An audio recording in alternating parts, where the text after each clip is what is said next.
Hi folks, how you doing? This is a very sweaty Ross Minton and it's still grow your own life. Hello Mr. Wasp, go away. Anyway, do you remember the Hugelkultur bed? Of course you do. Anyway, I'm emptying it so you can have a look when this wasp leaves me alone. Just what it looks like after it's all rotten down. Quite possibly the biggest cabbage I've ever grown. There's a big chicken. There's a bigger cabbage. Big chicken. Bigger cabbage. Big chicken. Bigger cabbage. Oi, will you leave that alone please? So I'll cut in some old footage from last year when I filled it up, but I've half emptied all the topsoil or all the compost off the top, and then I flipped her. So here goes nothing. So what is Hugelkultur? Basically it's a raised bed and you can put anything in it, like logs and leaves and any form of organic matter to fill that bed up. And the idea is behind it that you basically create like a compost heap that you put compost on top of and you grow in, but then the nutrients get sucked up by the plant's roots as the wood, the leaves and everything else decays. And that's how I save a hell of a lot of money on compost, because if you've got 1,000 litre raised bed, it doesn't mean you have to go to the shops and get 1,000 litres of compost.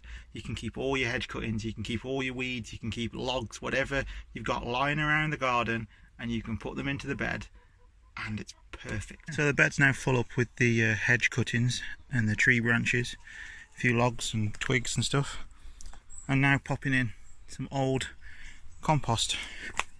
Nothing fancy, it's just the stuff that gets put in the compost bin from the chickens.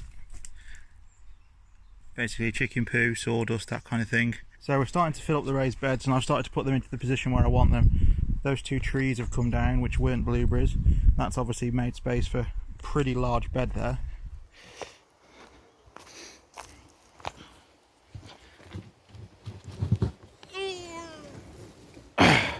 Oh, that's heavier than I thought.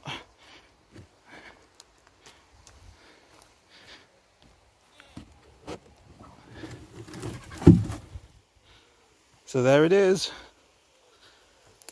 As you can see, all those branches have pretty much gone. You can see where the roots of my cabbages have gone down to suck out all the nutrients. And now I've pretty much got compost. Look at that. Signs of life. It means it's doing well. Spiders, worms, a few wood lice. Ignore the tape, it's off the damn cardboard that I put in there. But yeah, and look at that. Still a few twigs left, which means it's starting to rot down. More nutrients for next year. So when I move this now into the greenhouse, all of that can go back into the bottom. It just goes to show that it works. Hugelkultur works, people.